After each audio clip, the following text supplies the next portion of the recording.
action from all the World Cup qualifiers. Yes! Oh, he's done it! He's got the goal! EA Sports Talk Radio with Andy Goldstein and Ian Dark. Miles Brown has emailed us in. Dear Ian and Andy, it says, boot colours these days. What's going on? That's how Miles would have written it. Discuss, please. Well, the old-style managers, and I remember Sir Alex Ferguson telling his youth team, I don't want any of you wearing coloured boots. You can wait till you're in the first team. Now, personally, and I'm speaking totally selfishly here as a commentator, I love the multicoloured boots because it's another way of helping you identify players who look a little bit similar. OK, apart from that, though, apart from it helping, do you like it? Yeah, what's the problem? Let's get with the programme. Yeah, you've got to be good to carry off a decent pair of bright yellow boots, haven't you? You've got to be brave to wear pink ones, haven't you? Yeah, yeah. I think any colour you've got to be very... I like, now, even more so, I like the old traditional black ones. The players like them, and it doesn't matter. We sound like old groaners and moaners if you start griping about things like that. Right, plenty more to discuss. You'd be a fool not to come back after the break. We'll be talking lots and lots of footy in just a sec. All the drama. Penalty, is it? Yes, he's given it! All the excitement. Oh, what a time to score! EA Sports Talk Radio with Andy Goldstein and Ian Dark. One of my favourite managers that I like to pronounce the name of is Joachim Löw, which I think it's exactly how he says it every time he phones up and orders a table in a restaurant. Beautifully said. I thought you said he phoned you.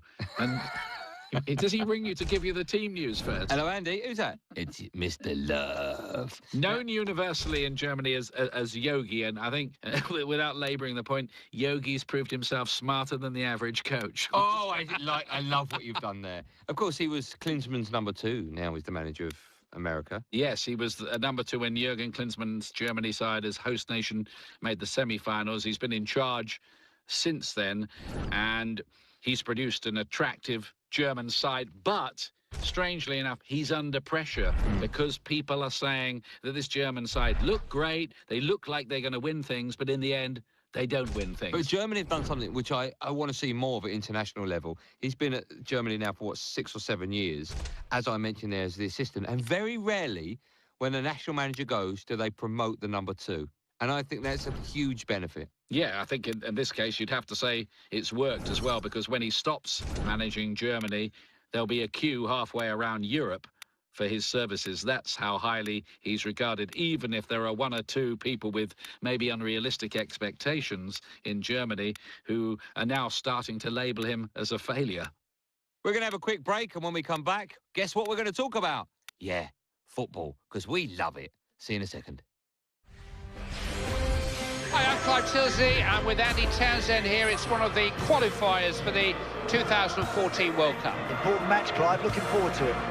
It's a beautiful day here, bright and sunny. Yeah, it's a beautiful day today, and let's hope the players really get stuck into this match.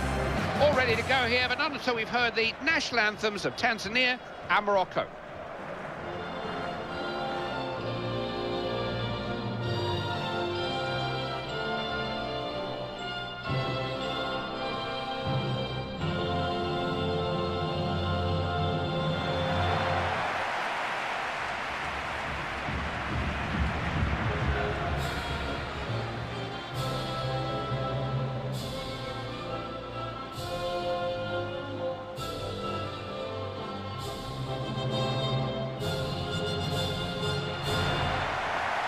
Welcome to this World Cup qualifier. They've had a bit of time to reflect on that draw in their last game. Point gain, 2 dropped. Well, maybe we'll get a better idea after this match. Certainly a win would make them feel a whole lot better. Yeah, it's nice not to get beat, but you need to win, Clive. If you really want to progress, wins is what it's all about.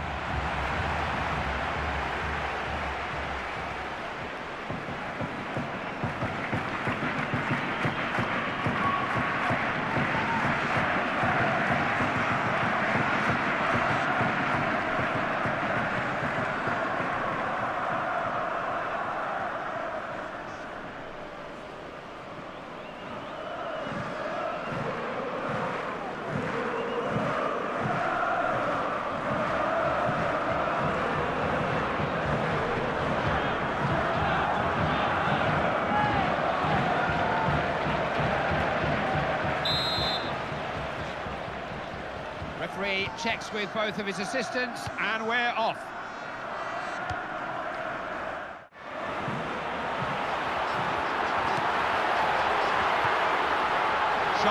pressing. Chance maybe. Crosses a... Oh, great, trying a header. Oh, real striker's goal. Courageous diving header, deserved that. He really launched himself at the ball there. No thoughts about catching a flying boot on the head or anything. Fearless, instinctive. Hey, good old-fashioned diving header. That's a brilliant goal. When you throw yourself at it, you've got to keep your eye on the ball. You can't watch any of the boots that are flying around. Brilliant finish, that. Here we go again. It's 1-0.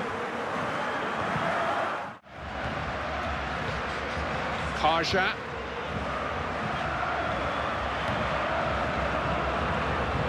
Obadi.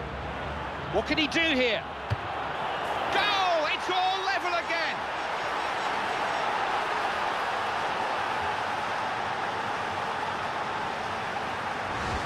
Thought it was going over for a moment, just clipped under the crossbar. Ooh, striker's relieved about that, Clive. That nearly went over the bar.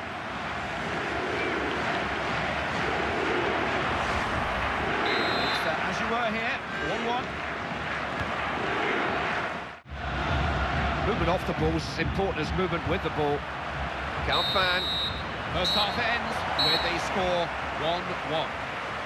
You know, the away team are playing this perfectly, Clive, so far. They're defending quite deep and defending in numbers, but when they attack, they really go with a purpose. They've got genuine pace in this side, and if I was the home team, I'd be a bit wary.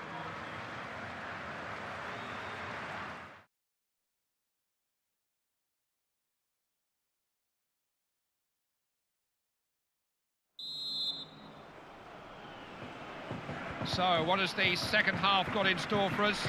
These two managers will have made the most of the interval to get their messages across. What have they said? Galfan. Karja. Could be a chance. It's in the back of the net!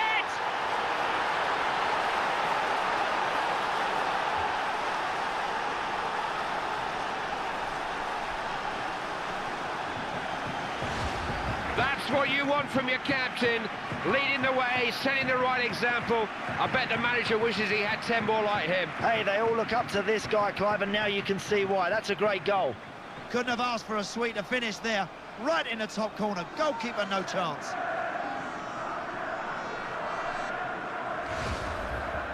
Match restarts. It's now 2-1. He can get the ball in if he wants.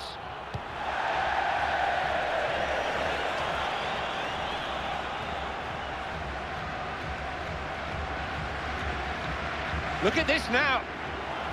Oh! It's in. Keeper got a hand to it. Couldn't keep it out.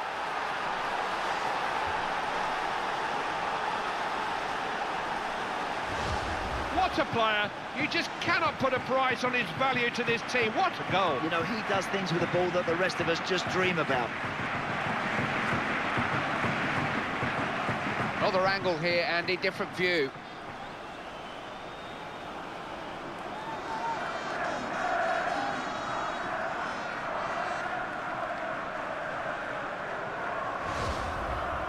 And he thought there'd be goals. Scores 3-1. Real chance. Can he find the right cross? He's taking them on, but there's some pretty flimsy defending out there. Oh, look at this! Oh, what a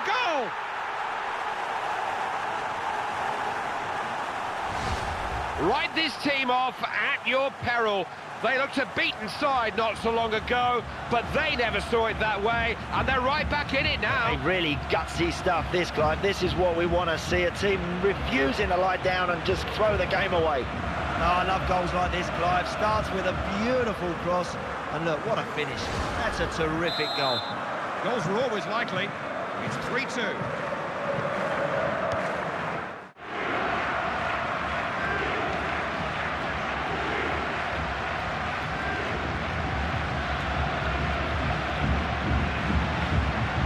Not one, but two changes being made there by the manager.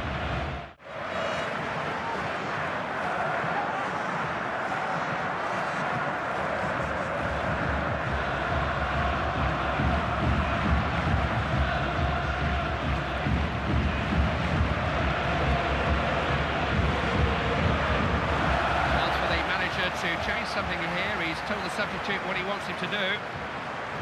Karja. Belhanda. So 3 minutes of stoppage time to be played.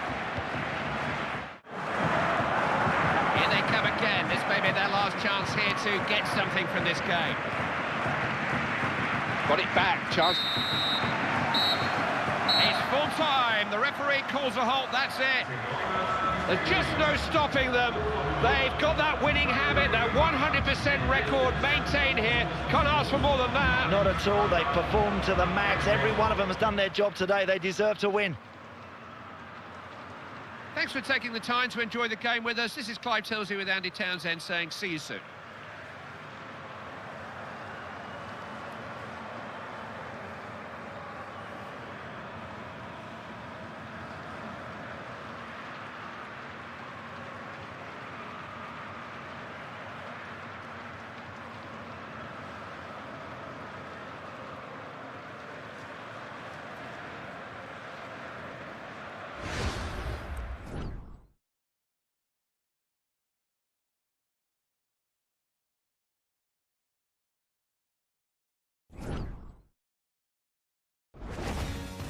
Action from all the World Cup qualifiers. Yes! Oh, he's done it! He's got the goal! EA Sports Talk Radio with Andy Goldstein and Ian Dark. Welcome back, and of course not long to go before the next international, the World Cup qualifier. I just wondering at this stage, what will the players be doing? What will the manager be doing? Will he know he's 11 yet? He's starting 11. Will the players be watching videos? What goes on at this stage? I think he knows the starting 11 he wants to put on the pitch. Whether everybody reports fit is something that they'll definitely be assessing, along with all the high-tech stuff with the monitoring of heart rates and recovery rates and what have you. But, fatigue plays a factor as well. A lot of these guys have been on the go in the Champions League. But I think the great thing about this camp is the spirit's very, very good. And all these players, you sense, want to be there playing for the national team. OK, so plenty more to discuss. We're going to take a look through all the papers in a sec. But first, time for a quick break. All the goals. He's got the goal! All the action. That could be the game right there! EA Sports Talk Radio. Your home for the Brazil 2014 World Cup. Now, I thought during this long old road to Rio, myself and Mr. Dark, who sat to my right, would have a little competition to pass the time. Get this, over the next few weeks and months, we're going to take a little time out to build our ultimate World Cup team. We're going to pick a starting 11. I like that Hollywood voice you did there. Ultimate World Cup team. Do you like that? Get a lot of money for that, usually. We're going to pick a start. This is how it's going to work. We're going to pick a starting 11, right, going with a stereotypical English 4-4-2 formation. And I bet we're going to start with the goalkeeper. We are going to start there. Amazing. All right, but how about this? It gets better, right? Because at the end of it, we're going to get our good friends at EA Sports to simulate the match.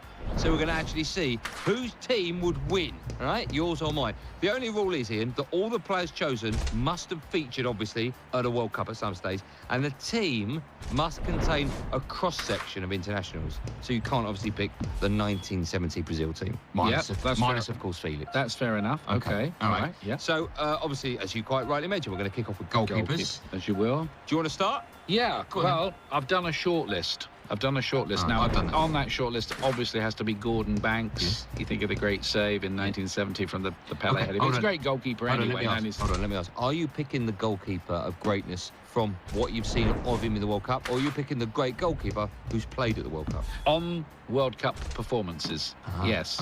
Okay. Go on. So I've got Sepp Maier for Germany as well. Fantastic goalkeeper with the gloves and all that. Dino Zoff, who captained Italy at the age of 40 to win the World Cup in 1982. Couldn't think of many Brazilians except Taffarel, who was not half bad. They had a lot of bad goalkeepers, but they didn't need goalkeepers in most of their teams. But the guy I've chosen is Lev Yashin, the Russian. So who did you pick?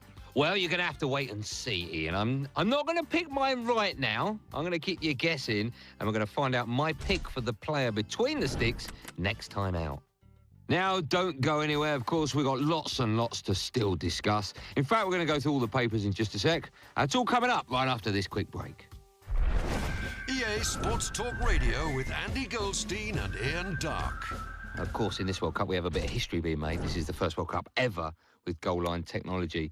I'm guessing you think it's a great thing. I think it's a great thing. I can't think of anyone that would think otherwise. There are some people who think otherwise, and one of them is Rio Ferdinand of England, who said he liked all the controversy as it was and that it was part of the talking points. But when you think back to 2010 and the Frank Lampard goal that never was, it was miles over the line against Germany. Imagine if that had happened in the World Cup final and it had been the incident that decided the game. Well, I think it would have been very, very embarrassing. Sort of did in '66.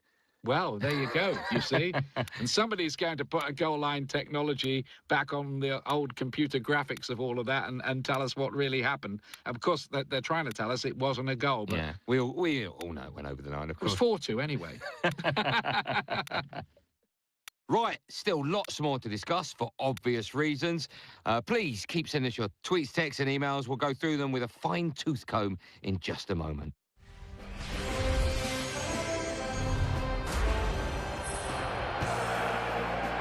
More interest than usual in this international friendly. World Cup in Brazil on the horizon. Everybody wants to be there. You've got to win a place in your national team first, and this is where you can do it. Good performance here, Clive. Who knows? You could have a seat on that plane. Whatever the game, putting on an international shirt is a unique experience for a footballer, something to truly treasure, I would have thought. Yeah, it's a lovely moment for you as an individual and for all the family. Let's hope they play well out there today. Ghana is one of the biggest countries on the African continent. They've got so many good, natural, maybe raw talents to choose from. Yeah, and I think a very proud nation as well, and they'll be doubly determined to make sure they have a massive tournament this summer. The referee is Grego Milland.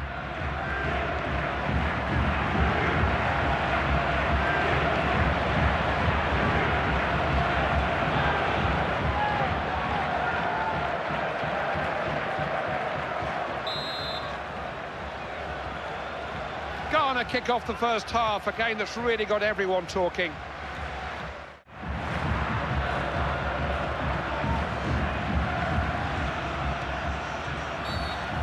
Referee's given the free kick. Is that it, or will he book him?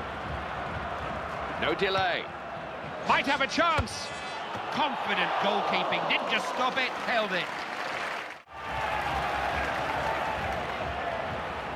Looks a good one. Rather anxious clearance. What a chance!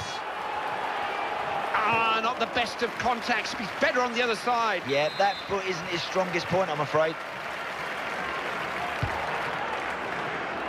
Boateng! Oh, what a stop. Good header.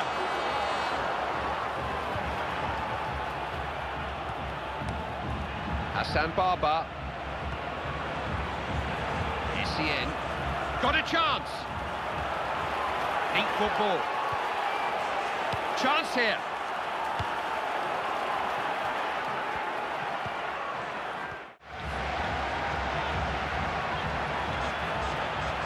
Maybe a chance. Tame cross. No trouble getting that one away.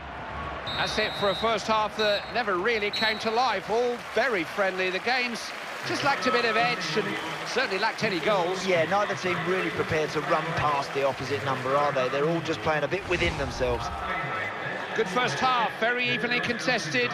You wouldn't know which way this one's going to go in the second period, would you? Very, very tight to call this. You know, maybe we're looking at one of the strikers to produce something magical.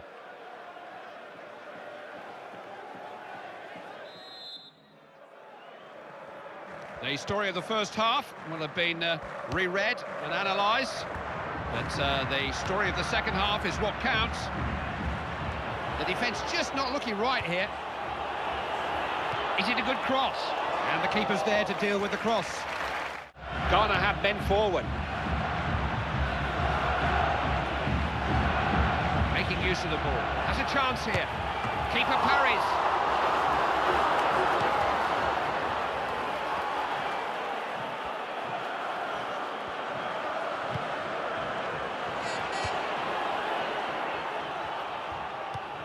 Karja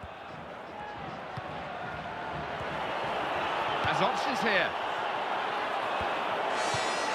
Could be a chance. It's there. Keeper got a glove on that. He'll be disappointed.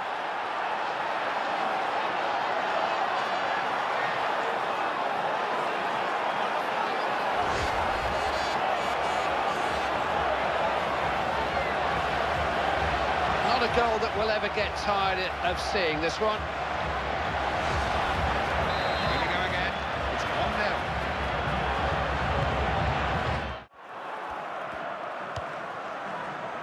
We're only 5 or 6 minutes remaining now.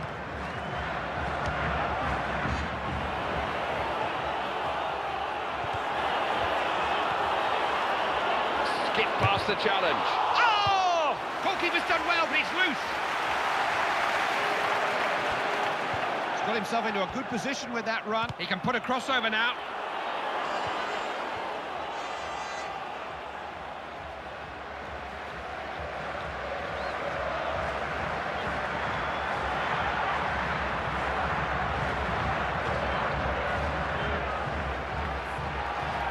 What impact is this going to make on the game? Both teams are going to make a substitution here. Looking to win the ball back. Good game, better than we might have expected. The outcome in doubt right to the very end, and something for both managers to take from it. Yeah, plenty to look at there, Clive. I enjoyed that. Could have gone either way. A win is a win, and it is a win no matter how or how many. It's a results business. And they've got the right result. That's what matters. They'll be delighted in that dressing room. That's it from here. We move on to the next game, the next venue. For now, this is Clive Tilsley with Andy Townsend saying goodbye.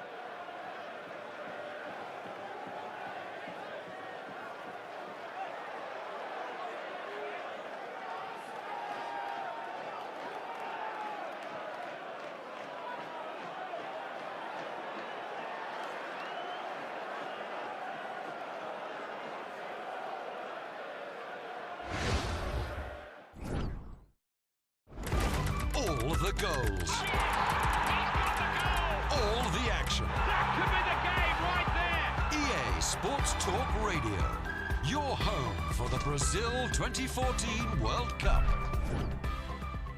When you look at the Dutch side, I think it's fair to say the one player that jumps out the page, certainly from a goal-scoring point of view, is Robin van Persie. How important is it for their push that he stays fit and, more importantly, keeps scoring goals? Yeah, and how fresh he's going to be off the back of a Premier League season with Manchester United when he gets to the World Cup. I think he's developed, hasn't he, into a much more mature player than when he in his early days with Arsenal, when there were one or two things going on around him, it seemed, and his fitness record was a little bit patchy. But he's become a terrific goal scorer, season in, season out in the Premier League. And I mean, if he is in the mood and Holland are in the mood, anything could happen, really. And Van Persie, they've got a guy, I mean, he's just so ruthless and clinical around goal. I mean, I don't know. Do you think he's of the level that could win a World Cup for Holland? I think he's in a team with other outstanding players, and I think if they use him correctly, as Manchester United have done in recent times, and by that I mean using him to take free kicks and corners, because his delivery of the ball with that left foot is just awesome. And I think he could be a real danger, not necessarily from the point of view of scoring goals, but also delivering the ball. And he's now, of course, the all-time top goal scorer for Holland. Right, still lots more to discuss for obvious reasons. Please keep sending us your tweets, texts and emails. We'll go through them with a fine-tooth comb in just a moment. All the passion. The game is up and running now. All the excitement. Goal! They've broken the deadlock. EA Sports Talk Radio.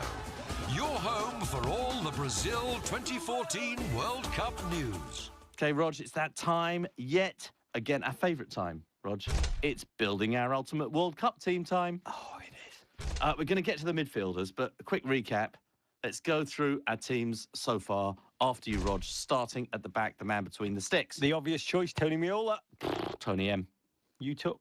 I took Gordon Banks, Rog. And I took an all-Syria back four, possibly the four greatest defenders to ever play in one of the world's greatest leagues: Claudio Gentile, Franco Baresi, Gaetano Scirea, and Alexi Lalas.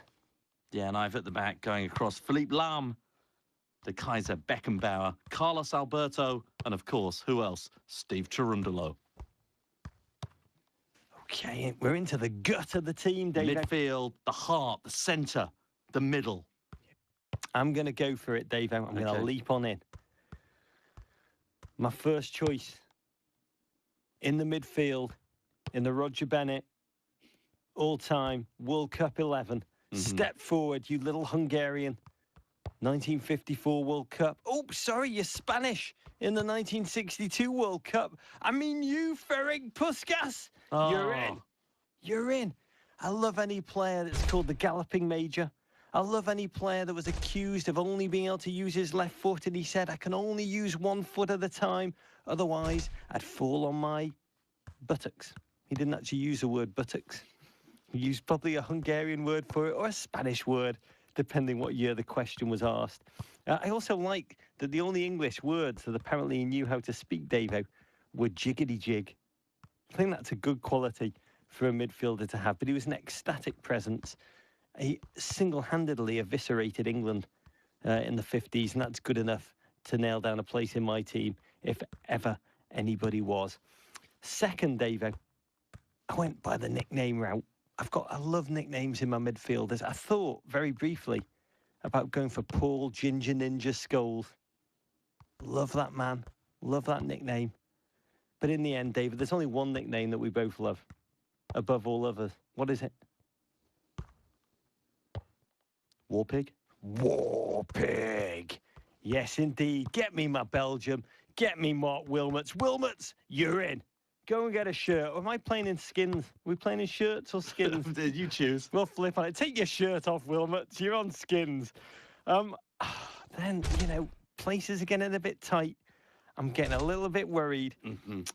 But I decided there's a place always in my team, just like there's a place always in my heart for Garrincha.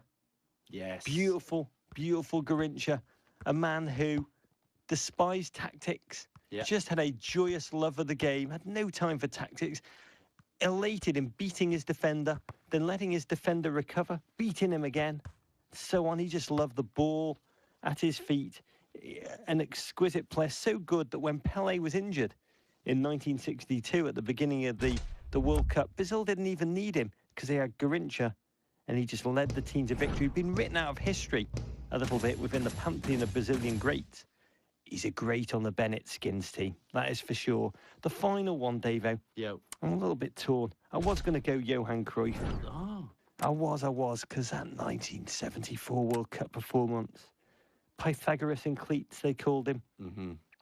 But you know what? I've got a feeling as much as I love Johan Cruyff, you love him a little bit more. I do.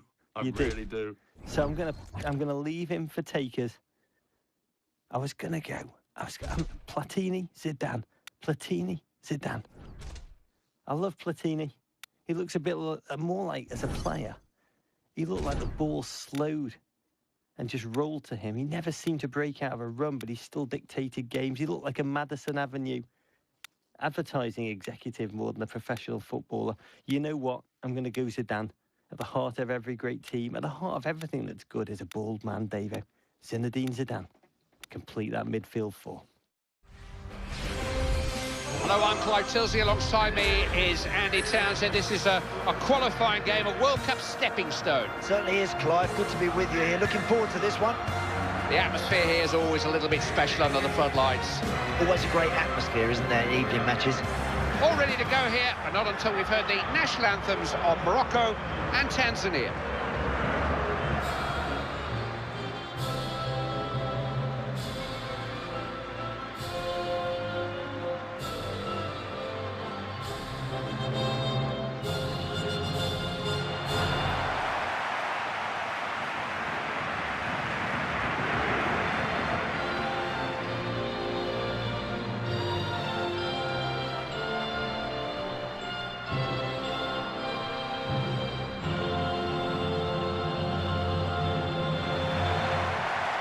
Well, here's a team that looked the part last time we saw them.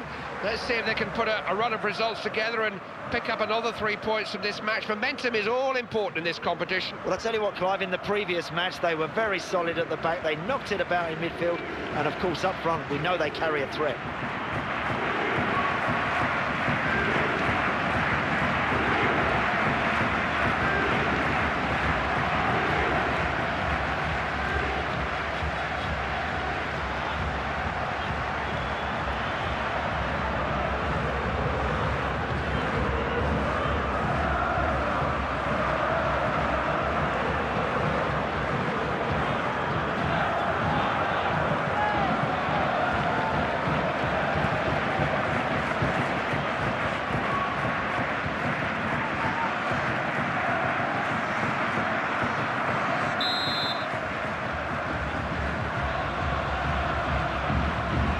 other way.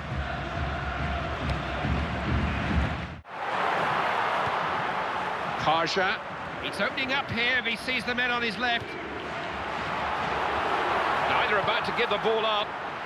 Well, he picks someone out.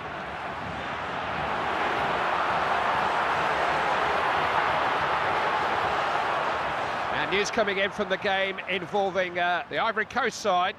They've taken the lead in that one.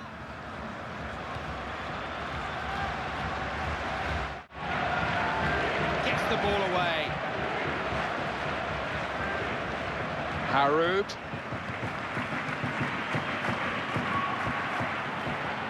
Opened up for him here. Keeper makes the save.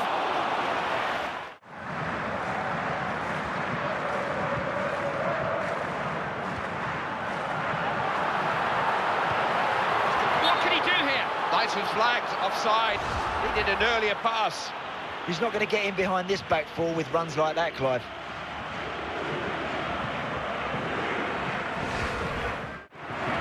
Belhanda.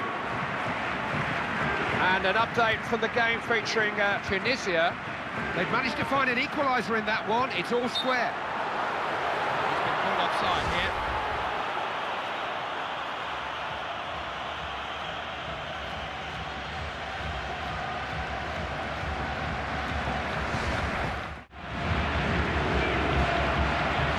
Now, what can he set up here? Agnoni.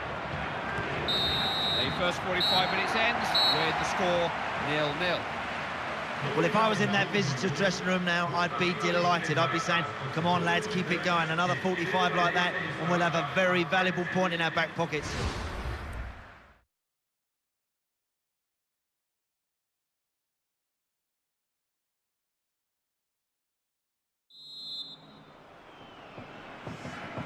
Oh, it amuses me, the referee counting the players before kick-off, but he's done that. We're ready to go. Wherever you look, there are players making runs, finding space. Karja. Danger passes, goal kick.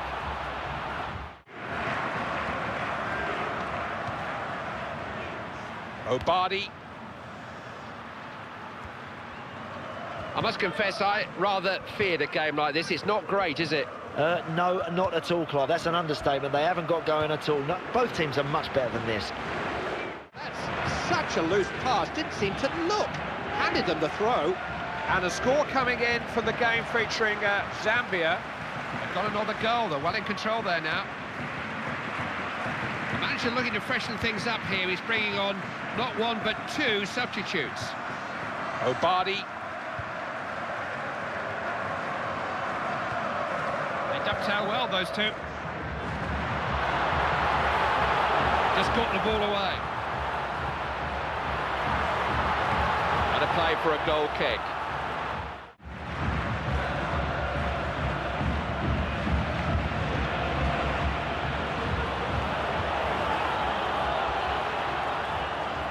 Someone's a marked. Keeper happy to see it go for a goal kick. Haroud.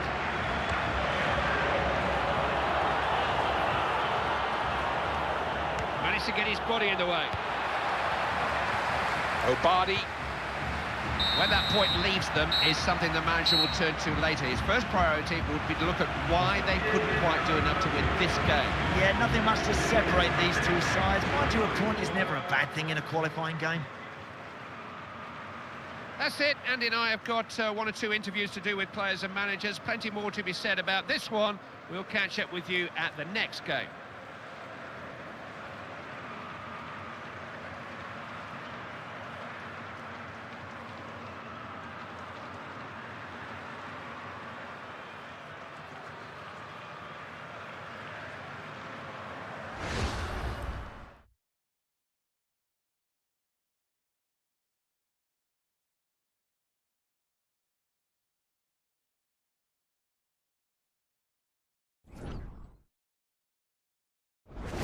EA Sports Talk Radio with Andy Goldstein and Ian Dark. Now, Cesare Prandelli, the Italian gaffer, of course, came in, revived the Italian squad after that horrible campaign in 2010. What do you make of him? I think very, very favourable opinion, and I think most people would. He did a great job with Fiorentina before he became the international manager. And when he became the Italian manager, I think he wanted to sort of reinvent the team, give them an image makeover, if you want. The world was saying this is quite a dull Italian side, too defensive. I think he wanted the nation to fall in love with the Italian team again, and they have fallen in love with the team again. They performed very, very well at the European Championships and made the final with maybe not the strongest squad they've ever had. And they played well again at the Confederations Cup last year, and I think they're going to play well again too at this World Cup. This guy knows what he's doing. I think he's good, and his team's play in a pretty adventurous way. Plenty more still to come, including, when we come back, World Cup chat, and, oh yeah, World Cup chat. See you in a second. All the passion. The game is up and running now. All the excitement. Goal! They've broken the deadlock. EA Sports Talk Radio. Your home for all the Brazil 2014 World Cup news. Okay, Rog, it's time for another email delivered by Raven. This one from a great friend of the pod, a great friend of us, from Jenkins. From Jenkins, Rog. We know Jenkins. He's the official limo driver in Southern California of the pod. Yeah, he knows a lot about you, David. Here's his questions. I know a lot about you, Here's his question from Jenkins. Will England ever win the World Cup? Jenkins, question back to you. Do you want an honest answer? Yes. You do want an honest answer. Yes. You scare me, Jenkins, so I'm going to say yes. Yes. But I don't really mean it. I don't think so, David. Let me ask you another question related. Why? Why do you think England will never, ever win the World Cup ever again? Because I lie awake at night, often, screaming. Yeah. Wondering, Davo, whether it would have been better. England won the World Cup in 1966, for those of you who aren't familiar with the World Cup's history that far back. With primordial history. I sometimes ask myself, Davo, Yeah. would our lives have been better Yeah. had they not won it at all? Wither? If we'd never climbed the peak, would our life not be better with the agony and torture of believing we deserve to repeat it? Could we not be better just saying, that's not for us? We don't win World Cups. We're not that kind of a nation. We barely qualify. Yeah, so if we have a different sense of self, I think that win, which felt so delicious for those that savoured it, and is now, frankly, as far back for us, 1966, as I think like 1919 was for individuals in 1966. That's how far away it was, Davo. It's frightening. I think it haunts us. It's like a nail in a door that we've snagged our shirt so you're off. firmly saying no. But I've got to ask you this. It's only something we've spoken about almost every subject in the history of humanity, prehistory, the Earth, solar system, the galaxy, the universe. Space is infinite. Don't even think about that. Infinite. We've never spoken about, ever, I don't think, the end of the world. We haven't talked about how it will come. Yeah. We haven't spoken about if it will come. We haven't spoken about when it will come. But how many more years do you think that there will be an Earth with football-playing bipeds upon it, governed by FIFA? You know, it's a question which could have a long and elaborate, complex answer, but I'm going to actually circumvent it by saying I don't know, but whatever it is, it will come sooner than England winning the World Cup.